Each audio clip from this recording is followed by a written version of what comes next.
الحمد لله نحمده ونستعينه ونستغفره ونؤمن به ونتوكل عليه ونعوذ بالله من شرور أنفسنا ومن سيئات أعمالنا من يهده الله فلا مضل له ومن يضلله فلا هادي له ونشهد أن لا إله إلا الله وحده لا شريك له ونشهد أن سيدنا وسندنا ومولانا محمدا عبده ورسوله صلى الله عليه وعلى آله وأصحابه وبارك وسلم تسليما كثيرا أما بعد فأعوذ بالله من الشيطان الرجيم بسم الله الرحمن الرحيم والفجر وليال عشر صدق الله العظيم وقال النبي صلى الله عليه وسلم أفضل أيام الدنيا أيام العشر أو كما قال صلى الله عليه وسلم۔ عزیزان ملت، بزرگوں، بھائیوں اور دوستوں، اللہ تبارک و تعالی نے مسلمانوں کے لیے مختلف اوقات، مختلف زمانے اس لیے دیے ہیں تاکہ وہ اللہ تبارک و تعالیٰ کی رحمت میں آ جائیں، اللہ تبارک و تعالیٰ کی مغفرت میں آ جائیں، اللہ تعالیٰ سے اپنی مرادیں مانگ لیں۔ جیسے دنیا کے بازاروں میں ہم دیکھتے ہیں کہ کچھ ایسے اوقات ان کے ہوتے ہیں جس میں وہ سیل لگاتے ہیں، یعنی ضرورت کی چیزیں کم قیمتوں میں فروخت کر دی جاتی ہیں۔ ایسے ہی اللہ تبارک و تعالیٰ کے یہاں مختلف زمانے، مختلف اوقات ہوتے ہیں جن میں اللہ تبارک و تعالیٰ کم محنتوں پر، کم عبادتوں پر، کم توجہ پر اللہ تعالیٰ زیادہ فضیلت عطا فرماتے ہیں اور زیادہ مغفرت عطا فرماتے ہیں، زیادہ اللہ تبارک و تعالیٰ کی رحمت متوجہ ہوتی ہے۔ ان کو اگر ہم کہنا چاہیں تو فضیلت والے دن کہہ سکتے ہیں۔ ایسے ہی کچھ ایام اللہ تبارک و تعالیٰ نے مقرر کیے ہیں، ان میں سے ذی الحجہ کے 10 دن شروع کے یہ بھی فضیلت والے دن ہیں۔ اللہ تبارک و تعالیٰ نے ان دنوں کو فضیلت والے ایام مقرر فرمائے ہیں، اور ان دنوں میں اللہ تبارک و تعالیٰ نے عبادت کی اہمیت کو بڑھا دیا ہے، فضیلت کو بڑھا دیا ہے۔ اللہ کی رحمتیں ان اوقات میں متوجہ ہوتی ہیں، ان 10 دنوں کے اندر، اور کچھ عبادتیں تو اللہ تبارک و تعالیٰ نے ایسی رکھی ہیں ان 10 دنوں کے اندر جو کسی اور دن میں ہو ہی نہیں سکتی۔ مثال کے طور پر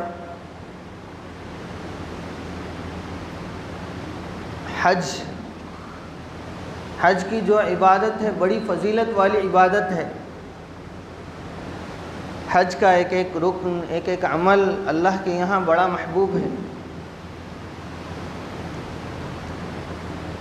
اور حج کا جو زمانہ ہے، حج کے جو خاص عبادتیں ہوتی ہے وہ انہی ایام میں ہوتی ہیں۔ 8 ذی الحجہ سے شروع ہو کر 13-14 ذی الحجہ تک یہ پورے مکمل ہوتی ہیں۔ اگر ان عبادتوں کو دیکھا جائے تو وہ عبادتیں صرف ان ایام میں ہی تکمیل پا سکتی ہیں، کسی اور دن میں تکمیل نہیں پا سکتی۔ جیسے حج کا ایک بڑا رکن ہے عرفہ کے میدان میں رکنا۔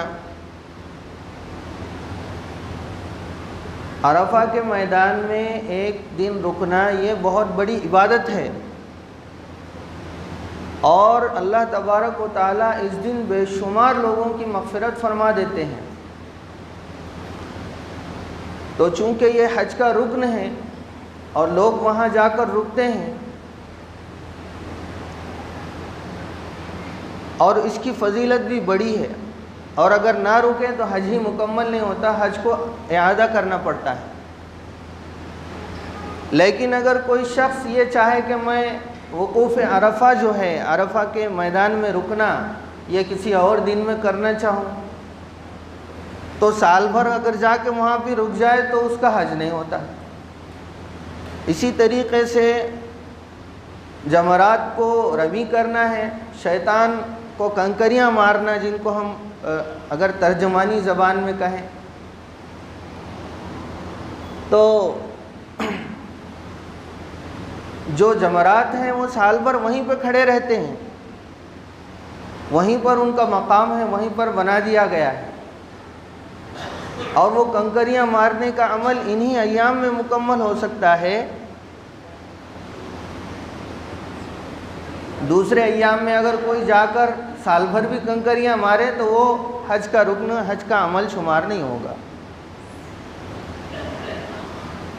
اسی طریقے سے مینا میں اور مزدلفہ میں ٹھہرنا ہے، جہاں جا کر وہاں رکنا ہوتا ہے، دو نمازیں ادا کرنی ہوتی ہے۔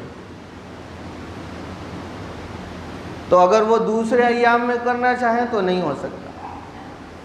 یعنی خلاصہ کلام یہ ہے کہ اگر حج کے یہ جو اعمال اللہ تبارک و تعالیٰ نے ان 10 دنوں کے اندر ذی الحجہ کے ایام میں رکھے ہیں، اگر یہ کسی اور دن میں کرنا چاہیں تو ہو ہی نہیں سکتا، وہ عمل ہی نہیں ہے، وہ نیکی ہی نہیں شمار ہوگا۔ اسی طریقے سے قربانی کا جو عمل ہے 10 ذی الحجہ کو ہوتا ہے، 11 ذی الحجہ کو، 12 ذی الحجہ کو، 3 دن اللہ تعالیٰ نے اس کے لیے مقرر فرمائے۔ تو اگر کوئی شخص یہ کہے کہ نہیں، میرا ارادہ جو ہے ان 3 دنوں میں قربانی کرنے کا نہیں ہے، میں محرم کی 10 تاریخ کو قربانی کروں گا، تو اس کی قربانی ہی نہیں ہوگی، اس لیے کہ قربانی جو ہے، جانور کو ذبح کرنا، یہ قربانی تقرب جو ہے، یہ صرف ان 3 دنوں میں ہو سکتی ہے، باقی کسی اور دن میں نہیں ہو سکتی۔ اگر کسی اور دن میں کوئی آدمی جانور ذبح کر کے گوشت بانٹتا ہے تو وہ صدقہ ہوتا ہے، قربانی نہیں ہوتی۔ تو سمجھ میں آئی بات؟ اللہ تبارک و تعالیٰ نے ان 2 عبادتوں کو خاص ان دنوں کے ساتھ مخصوص کیا ہے، اور اسی لیے ان ایام کی فضیلت بھی بڑی ہے۔ اور اللہ تبارک و تعالیٰ قرآن پاک میں ان ایام کی قسم کھا رہے ہیں، والفجر ولیال عشر والشفع والوتر، کہ قسم ہے فجر کی اور قسم ہے 10 راتوں کی۔ 10 راتوں سے مراد یہ 10 راتیں ہیں جو ذی الحجہ کی شروع کی 10 راتیں ہیں۔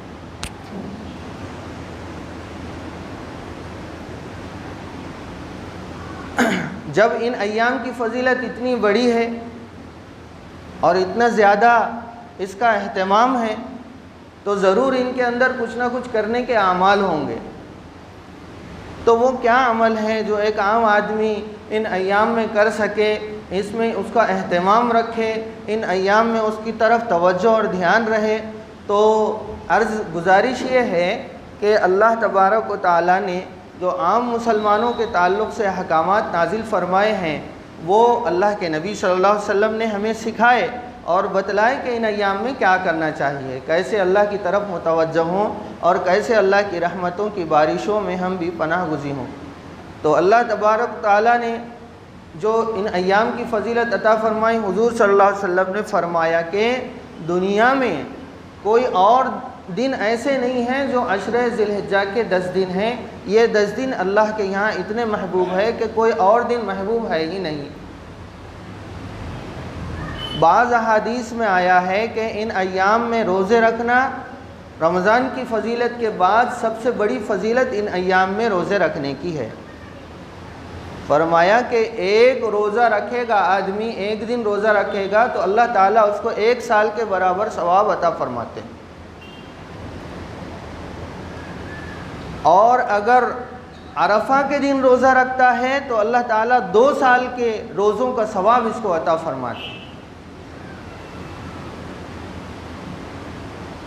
اور یہ اللہ کے نبی صلی اللہ علیہ وسلم کا معمول بھی تھا، ذی الحجہ کے پہلے دن سے 9 تاریخ تک اللہ کے نبی صلی اللہ علیہ وسلم روزے رکھا کرتے تھے۔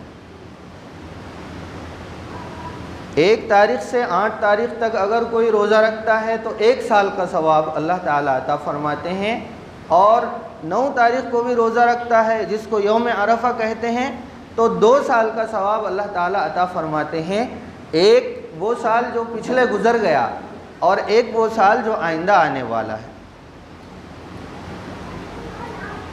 تو اتنا بڑا ثواب، اتنی زیادہ عبادتیں اور اتنی زیادہ اللہ تبارک و تعالیٰ کی طرف سے عنایتیں ہوتی ہے کہ 2 سال کا ثواب تو عطا ہی فرماتے ہیں، اور مزید اس پر احسان اللہ تعالیٰ کا یہ ہے کہ 2 سال کے گناہ معاف فرما دیتے ہیں۔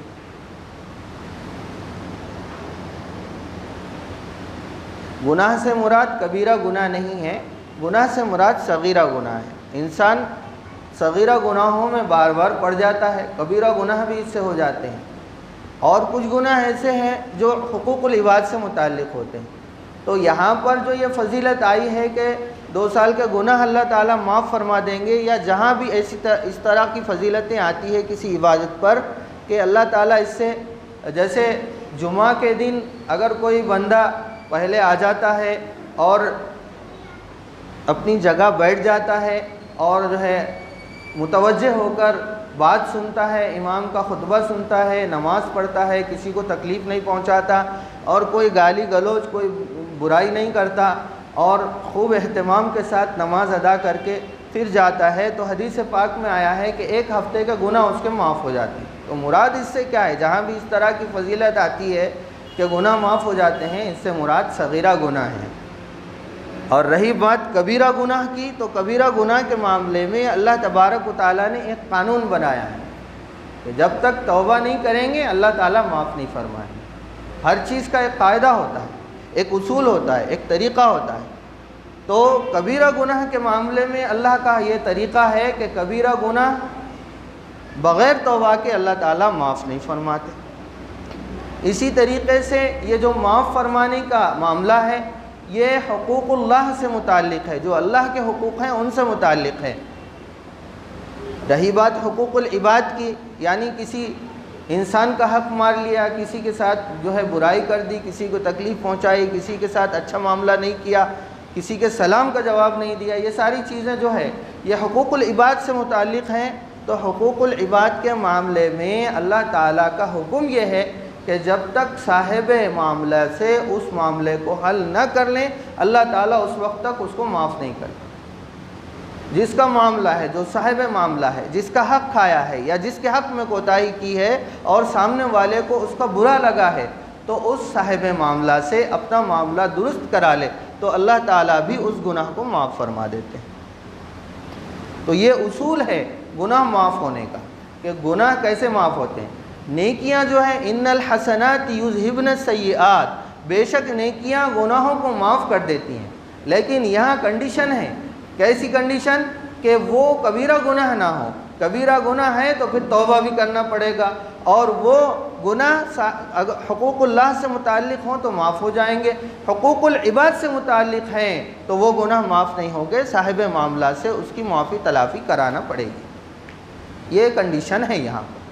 تو بہرحال جیسا کہ میں نے عرض کیا، اللہ تبارک و تعالیٰ نے ان 10 دنوں میں یہ فضیلت رکھی کہ ایک روزہ رکھنے پر اللہ 1 سال کے جو ہے گناہ معاف فرماتے ہیں اور نیکیاں عطا فرماتے ہیں، اور یوم عرفہ کے دن روزہ رکھیں گے تو ایک پچھلے سال کے گناہ بھی معاف ہوں گے، ثواب بھی ملے گا، اور اگلے سال کے گناہ بھی معاف ہوں گے، ثواب بھی ملے گا۔ یہ یوم عرفہ کی فضیلت ہے۔ تو معلوم یہ ہوا کہ ان ایام میں کرنے کا ایک عمل جو ہے وہ ہے روزوں کا اہتمام کرنا۔ اگر ہم اللہ کے ساتھ ثواب کی امید اور پورے یقین کے ساتھ اگر یہ عمل کرتے ہیں تو ضرور اس کا ثواب ملے گا، اللہ کے یہاں کوئی کمی نہیں۔ لوگوں کو یہ اشکال ہوتا ہے کہ بھئی ایک روزہ ہم رکھ رہے، سال بھر کا ثواب کیسے مل سکتا ہے؟ تو یاد رکھو کہ اللہ کے یہاں، اللہ کے خزانے میں کوئی کمی نہیں ہے کسی چیز کی۔ اور اللہ اگر اپنی پر آ جائیں تو ان کے یہاں ان کا ہی حساب چلتا ہے، بندوں کا حساب نہیں چلتا، ہمارا اپنا حساب نہیں چلتا، اللہ کے یہاں اپنا حساب چلتا ہے۔ اور اللہ نے اپنا حساب بتا دیا کہ اگر تم ثواب کی امید سے اگر روزہ رکھتے ہو تو سال بھر کا ثواب دوں گا، زیادہ بھی دے سکتے ہیں، کوئی بڑی بات نہیں ہے اللہ کے۔ تو بہرحال ایک کام یہ ہوا کہ ہم ان دنوں میں روزہ رکھیں۔ دوسری چیز جس کا اہتمام کرنا چاہیے، حضور پاک صلی اللہ علیہ وسلم نے فرمایا من اراد ان یضحی فلا یأخذ من شعرہ واظفارہ، کہ جو شخص قربانی کا ارادہ رکھتا ہے تو وہ اپنے بال اور ناخن نہ کاٹے، یعنی جس کا ارادہ ہو قربانی کرنے کا تو وہ ان 10 دنوں میں اپنے بال اور ناخن نہ کاٹے، اس سے پہلے کاٹ لے سکتے ہیں، یعنی ذی الحجہ شروع ہونے سے پہلے کاٹ لے سکتے ہیں۔ ذی الحجہ کب شروع ہوتا ہے؟ جب ذی الحجہ کا چاند نظر آ جائے، اس سے پہلے اس دن بھی کاٹ لے سکتے ہیں، چاند نظر آنے سے پہلے، عصر کے بعد بھی کاٹ لے سکتے ہیں بال اور ناخن، لیکن جب چاند نظر آ جائے تو پھر اس کا اہتمام کرنا چاہیے کہ بال اور ناخن نہ کاٹیں۔ دوسرا عمل یہ، اور یہ عمل ہمارے بزرگوں نے فرمایا، علماء مفسرین محدثین نے فرمایا کہ یہ عمل دیکھیے اللہ تبارک و تعالیٰ کا کتنا احسان ہے کہ اللہ تبارک و تعالیٰ اپنی رحمت میں سے حصہ دینا چاہتے ہیں، اور ہم لوگوں کو ان لوگوں کے مشابہ کرنا چاہتے ہیں جو حج میں اللہ تعالیٰ کے گھر پہ جا کے اللہ کی عبادت کر رہے ہیں۔ کیونکہ جو لوگ حج کرتے ہیں، جو لوگ حج کی عبادت میں شریک ہوتے ہیں، اور جب وہ احرام باندھ لیتے ہیں تو ان کے اوپر کچھ پابندیاں لگ جاتی ہیں، جیسے بال میں کنگھی نہیں کرنا، خوشبو نہیں لگانا، ناخن نہیں کاٹنا، بال نہیں کاٹنا، یہ 2 عمل بھی انہی میں سے ہیں۔ تو ان 10 دنوں میں جو لوگ قربانی کرنا چاہتے ہیں تو اللہ تبارک و تعالیٰ نے حکمت یہ فرمائی کہ ہم سب کو بھی ان کے مشابہ رہنے کا حکم دیا تاکہ اللہ کی رحمت سب کی طرف متوجہ ہو جائے۔ بہت بڑی بات ہے کہ اللہ تعالیٰ ہم کو اپنی رحمت کا حصہ دینا چاہتے ہیں، وہ بارش ہم پر برسانا چاہتے ہیں جو ہمیں نظر نہیں آتی، رحمت کی بارش ہوتی ہے۔ تو دوسرا کام کرنے کا یہ ہے کہ بال اور ناخن اگر کسی کو کاٹنے ہیں تو ذی الحجہ شروع ہونے سے پہلے کاٹ لیں، اور ان 10 دنوں میں اس کا اہتمام کریں کہ یہ بال اور ناخن نہ کاٹیں۔ ہاں، جب قربانی ہو جائے، ہماری جب قربانی ادا ہو جائے، اس کے بعد ہم بال اور ناخن کاٹ سکتے ہیں۔ دوسرا یہ عمل ہو گیا۔ تیسرا عمل یہ ہے کہ نفل عبادت کا ثواب اللہ تعالیٰ بڑھا دیتے ہیں، جیسا کہ حدیث پاک میں بھی آیا ہے کہ افضل ایام الدنیا ایام العشر، کہ دنیا میں سب سے زیادہ بڑے دن اللہ کے یہاں، بہت اچھے دن اللہ کے یہاں اگر کوئی ہے تو وہ یہ 10 دن ہیں، تو نفل عبادت کا ثواب بڑھ جاتا ہے۔ اس لیے حدیث پاک میں آیا ہے کثرت سے تحلیل کرنا۔ تحلیل کا مطلب اللہ تعالیٰ کا جو نام ہے اس کو یاد کرنا، لا الہ الا اللہ کے ذریعے، لا الہ الا اللہ محمد الرسول اللہ، کلمہ لا الہ الا اللہ کے ذریعے اللہ کو یاد کرنا، ایک چیز۔ دوسرے تسبیح بیان کرنا، سبحان اللہ و بحمدہ سبحان اللہ العظیم۔ تیسرے تحمید یعنی الحمدللہ کثرت سے پڑھنا۔ اسی طریقے سے بزرگوں نے بتایا کہ اس میں توبہ بھی شامل ہے کہ بندہ بار بار استغفار کرے، استغفر اللہ العظیم، استغفر اللہ ربی من کل ذنب واتوب الیہ، اس طریقے کے الفاظ سے اللہ تعالیٰ کی طرف متوجہ ہو۔ اسی طریقے سے نفلی عبادات میں اگر ہم نمازوں کا اہتمام کرتے ہیں، سنتوں کا اہتمام کرتے ہیں اور نوافل کی کثرت کر دیتے ہیں تو یہ بھی ہمارے اضافی ثواب کا باعث ہوگا۔ اسی طریقے سے صدقات دینے کا معمول ہے، کسی کا معمول ہے صدقات دینے کا روزانہ کے اعتبار سے تو وہ ان 10 دنوں میں اس کو بڑھا دے، اور اگر کسی کا معمول نہیں ہے تو وہ ان 10 دنوں میں اہتمام رکھے، 1 روپیہ ہی کیوں نہ ہو روزانہ صدقہ کرے، اپنی طرف سے صدقہ کرے ضرور۔ اسی طریقے سے قرآن پاک کو پڑھیں، قرآن پاک کی تلاوت یہ اللہ تبارک و تعالیٰ کے تقرب کا ذریعہ ہے، اور افضل العبادتی قراءۃ القرآن، قرآن کی تلاوت سب سے بہترین عبادت ہے، تو عبادتوں میں یہ بھی شمار ہے۔ اسی طریقے سے دعاؤں کا اہتمام رکھے، کیونکہ دعائیں بہت جلد قبول ہوتی ہیں ان ایام۔ بھئی مسائل اٹکے ہوئے ہیں، معاملات رکے ہوئے ہیں، قرضے ہیں کہ چلے آ رہے ہیں اور مسائل حل نہیں ہو رہے ہیں، کوئی بیمار ہے، کوئی پریشان ہے، تو ان تمام معاملات کا حل اگر ہم کو کہیں سے مل سکتا ہے تو وہ صرف اور صرف اللہ کی ذات ہے، اور یہیں سے یہ مسائل حل ہو سکتے ہیں۔ ہم جہاں سے معاملات حل ہوتے ہیں اس کی طرف سے توجہ ہٹا کر پوری دنیا کی طرف نگاہیں جمائے ہوئے ہیں، اور ہر طرف یہ چاہتے ہیں کہ ہمارا معاملہ حل ہو جائے، لیکن ہمارے معاملات حل نہیں ہوتے۔ تو دعا کے ذریعے ایک بندہ ہر معاملے کو حل کرا سکتا ہے، اور یہ جو 10 دن ہیں ان میں خاص طور سے اللہ تبارک و تعالی جو ہے عبادتوں کو زیادہ قبول فرماتے ہیں، اور ایک دن میں کئی لوگوں کی اللہ تعالیٰ مغفرت فرما دیتے ہیں، اور یوم عرفہ کے دن تو بے شمار لوگوں کی مغفرت فرما دیتے ہیں۔ تو معلوم یہ ہوا کہ یہ دعاؤں کی قبولیت کا وقت ہے، اور حدیث پاک میں یہ بھی آیا ہے کہ ان 10 راتوں کا ثواب اتنا بڑا ہے کہ اللہ تبارک و تعالیٰ ایک رات کا ثواب لیلۃ القدر کے ثواب کے برابر عطا فرمائے۔ کتنی بڑی فضیلت ہے یہ، اور اگر ہم اس کو جو ہے فائدہ نہیں اٹھائیں، اس کو برابر استعمال نہ کریں، اور ہم اس کو نظر انداز کر کے ایسے ہی گزر جائیں، تو یہ ہماری محرومی کی بات ہوگی۔ تو تیسری بات، جو تیسرا عمل جو کرنا ہے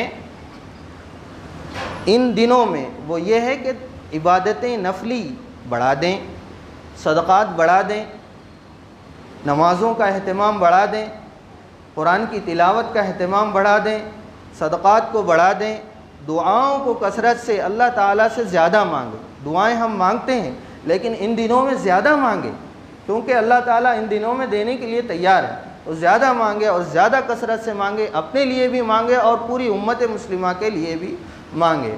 اللہ کے نبی صلی اللہ علیہ وسلم نے فرمایا کہ جو بندہ یہ دعا، یہ درود شریف پڑھتا ہے، اللہم صلی علی محمد عبدک و رسولک و صلی علی المؤمنین والمؤمنات والمسلمین والمسلمات، یہ درود شریف پڑھتا ہے تو اللہ تبارک و تعالیٰ اس کے رزق کے مسائل حل فرما دیتے ہیں۔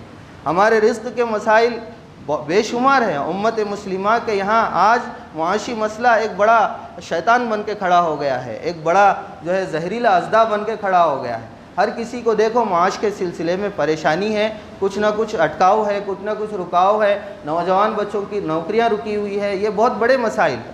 تو اس درود کا اہتمام رکھیں، اللہم صلی علی محمد عبدک و رسولک و صلی علی المؤمنین والمؤمنات والمسلمین والمسلمات۔ یہ درود شریف بہت بڑا حل ہے اور بہت بڑا ذریعہ ہے اس کا، کہ رزق کی کشادگی آتی ہے اس کے ذریعے سے۔ تو اس کا اہتمام رکھیں، دعاؤں کا خوب اہتمام رکھیں۔ تیسرا عمل یہ ہو گیا کہ نفلی عبادات جن میں صدقات، نماز، روزے، زکوٰۃ اور جو ہے صدقات، اور اپنی جو ہے طرف سے اللہ تعالیٰ کے یہاں جو مسائل ہیں ان کو مانگنا، یہ ساری چیزیں اس میں آ گئی۔ اور چوتھا عمل جو ان ایام میں کرنے کا ہے وہ ہے 9 ذی الحجہ کی صبح سے، 9 ذی الحجہ کی فجر سے تکبیر تشریق کا اہتمام کرنا۔ تکبیر تشریق جس کو ہم قربانی کے خاص ایام میں پڑھتے ہیں، اللہ اکبر لا الہ الا اللہ واللہ اکبر وللہ الحمد، اس کو 9 ذی الحجہ کی فجر سے شروع کر کے 13 ذی الحجہ کی عصر تک پڑھا جاتا ہے۔ یہ 5 ایام میں ان کو پڑھنا ہوتا ہے، بلند آواز سے ہر فرض نماز کے بعد ایک بار پڑھنا واجب ہے۔ مردوں کو بھی اس کا اہتمام کرنا ہے اور عورتوں کو بھی اس کا اہتمام کرنا چاہیے۔ مردوں کو تو مسجد میں آتے ہیں تو نماز پڑھتے ہیں، ساتھ ہی شروع ہو جاتی ہے تکبیر، تو پڑھنے کا موقع مل جاتا ہے اور یاد بھی رہتا ہے۔ لیکن عورتوں کے معاملات میں عورتوں کو یاد بھی نہیں رہتا، بعض مرتبہ یاد رہتا ہے، بعض مرتبہ یاد نہیں رہتا، تو بھول جاتے ہیں۔ تو اس کا آسان حل یہ ہے کہ اس تکبیر کو پرنٹ آؤٹ نکال کے سامنے لگا لے، جہاں مصلی ہے، جہاں نماز پڑھنے کی جگہ ہے وہاں سامنے لگا لے، اور نماز پڑھے تو نماز پڑھنے کے بعد جب نظر پڑے گی تو فوراً جو ہے وہ تکبیر پڑھ لیں۔ اس کا حل یہ ہے۔ تو عورتوں کے یہاں بھی اہتمام ہو جائے گا۔ اس طریقے سے کرنے کے یہ 4 اعمال ہیں جو ہر مسلمان کو کرنا چاہیے۔ ایک، روزوں کا اہتمام، دوسرے دعاؤں کا اہتمام اور نوافل کا اہتمام، اور نفلی صدقات، نفلی عبادات کا اہتمام، تیسرے اللہ کے جو ہے ناموں کا ذکر کثرت سے کرنا، اور جو لوگ قربانی کرنا چاہتے ہیں ان کو ناخن اور بال نہیں کاٹنا۔ اسی طریقے سے چوتھے تکبیر تشریق کا اہتمام۔ یہ 4 اعمال ہیں جو ہر مسلمان کو ان 10 دنوں میں کرنا چاہیے، اور ان کی فضیلت بڑی ہے، اللہ تعالیٰ اس پہ بڑا ثواب عطا فرماتے ہیں۔ اللہ تعالیٰ ہم سب کو ان ایام کی فضیلت حاصل کرنے کی عبادتوں کے ذریعے، نوافل کے ذریعے توفیق عطا فرمائے، اور خوب اہتمام عبادتوں کا کرنے کی اللہ تعالیٰ ہم سب کو توفیق عطا